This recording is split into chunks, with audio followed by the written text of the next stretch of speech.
welcome everyone. Thank you guys very much for joining me today for this read.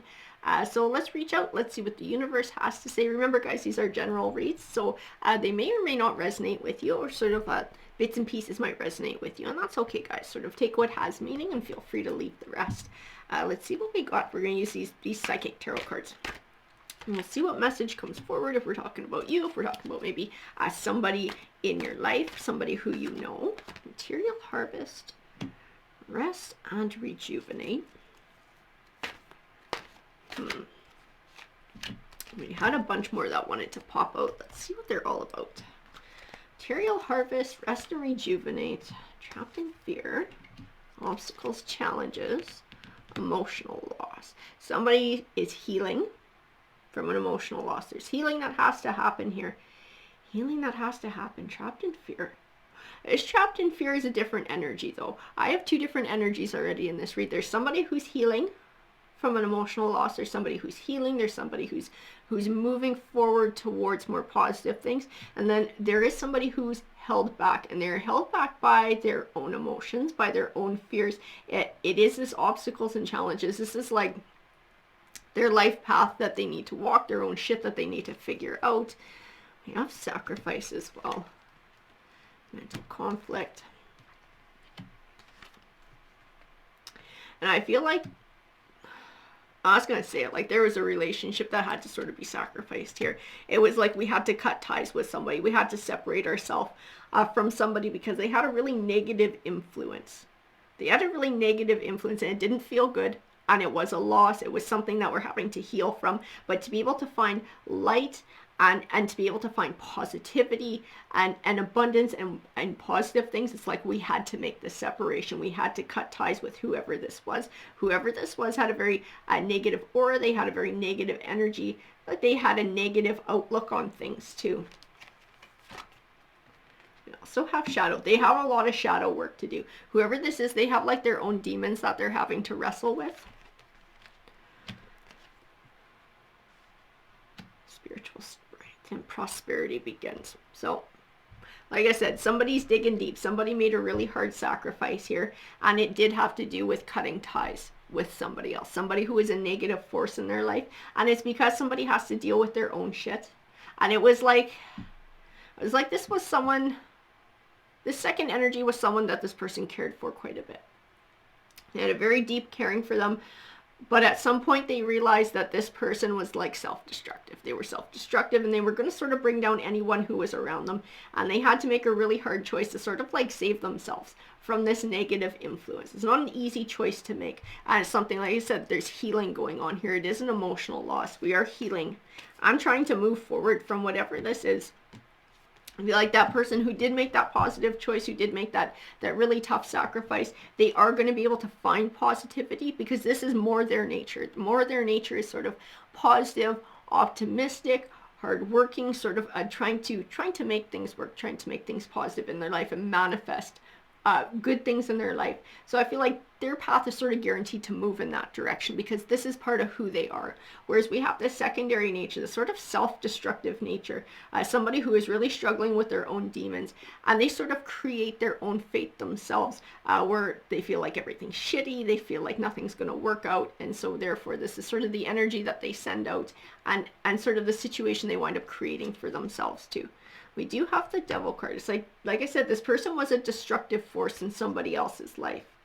And that High Priestess is not a lot like that awareness card. This is like this deep understanding with the universe. This is like a sixth sense.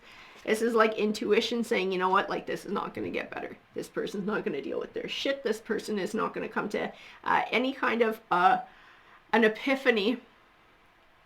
And so now it's like, okay, now we have to look after ourselves. Now we have to cut ties. We have to move forward. Like they were somebody who was very emotionally unavailable too. Like this King of Swords is representative of this energy. And the person who is struggling with their demons, they are very emotionally unavailable. They're not somebody who opens up about their thoughts or their feelings. I don't feel like they can really process emotions as well that other people have. Like they sort of just shut down. And it might have to do with things from the past and things that they're not dealing with, things that they've shut out emotionally too.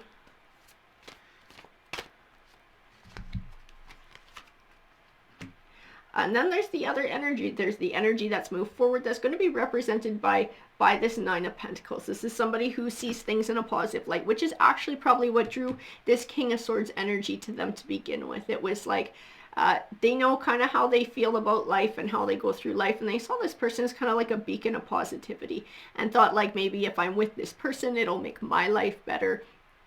You know, like that positivity, that abundance, that wonderfulness is going to like rub off on them. But because this is sort of how they go through life and sort of deeply ingrained in them at this point, it doesn't matter what the people around them are like. This is just how they are. This is just how they are. These are the results that they get because it's their mindset that needs to be changed, because they have this shadow work that they need to do. We also have the World card. And the World card pretty well says it all too. That World card is like positive things manifesting for you, but not ones that show up out of the blue. These are ones that you have to earn. This is not like luck. This is not like a lottery ticket. This is like having to eat a shit sandwich from life, having to persevere, having to do that shadow work, having to heal, and putting the effort into it then brings rewards from the universe, personal rewards that then bleed into sort of the rest of your life and opportunities coming forward. And so this World card is saying it too. It's like, until this person does this work, they won't have these positive rewards from the universe that they would really like to have. And what they need is a new perspective, like that Fool card says, looking at things in a new light, a new perspective, a change on perspective. Otherwise, it's always going to end in a tower for them. Because there's a part of them that wants this Ten of Cups. They want, you know, that relationship to work. They want sort of that happy home life. They probably have a picture in their mind of what this Ten of Cups represents to them. And it is positive things. But unless and until they deal with their shit, they're always going to wind up with the Tower card. And it's because it sort of comes forward in their behavior, in their inability to connect with other people and to deal with their emotions and other people's emotions. So they can't really have that deep connection.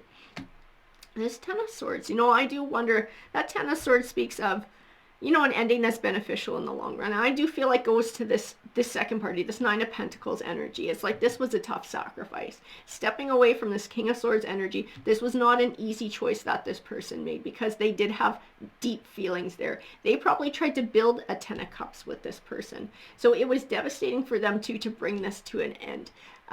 But it was the best thing that they could do for themselves. It was like they kind of had to save themselves in this situation. The Chariot card. Perseverance and moving away from conflict, moving in a more forward direction in life as well.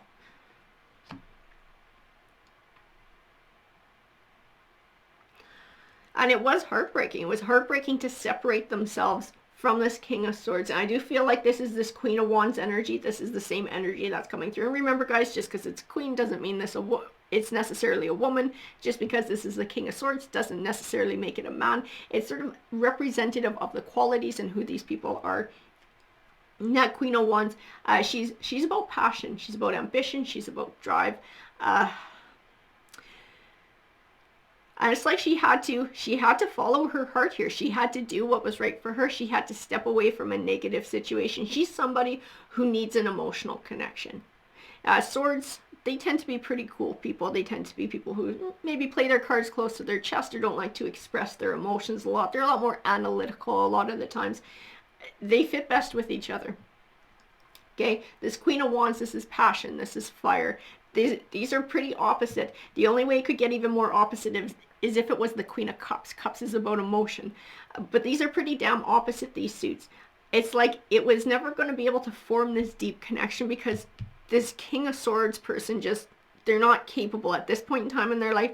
They're not capable of having these kind of deep connections. There was never going to be like a long-term, long-lasting commitment. It was always going to be some sort of a conflict, because they just don't have it in them to give what this Queen of Wands needs. And that's what she did have to realize for herself in making that sacrifice and moving on, and sort of like deciding what was important to her and what her ideals were and what she was going to settle for and what she was not going to settle for. And finding that self-confidence and putting her priorities forward and looking after herself And it had to be a sacrifice. It wound up having to be a sacrifice and moving on and moving forward and stepping away from someone. She had to do it to heal for herself. She had to do it to find that happiness within herself.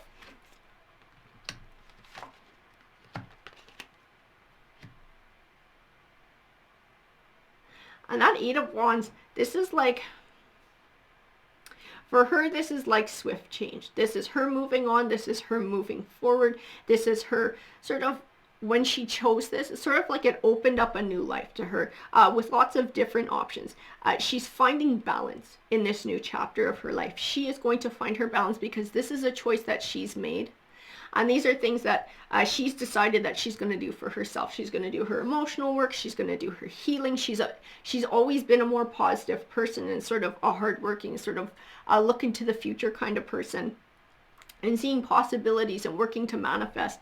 Whereas this King of Swords is just, it's like he's stuck. He's stuck in this, trapped in fear. He's stuck in this Four of Cups, and this not being able to deal with emotions, this not being able to process his emotions or other people's emotions, not being able to have that deep connection. So for him, any relationship that he moves to, unless and until he does his shadow work, is going to end in a tower. This is sort of how he set his life up. Whereas this Queen of Wands has done sort of the opposite, right? She's moving in the opposite way. And so for her, her future has possibilities. Her future has opportunities because she's willing to put in the work to be able to attain those things. Alrighty guys, I hope that you enjoyed that read. Please feel free to comment. I do love hearing from you. And if you do find value in these reads, please hit that like button, that subscribe button. Definitely helps the channel out. Have a great rest of your day, everyone. Take care.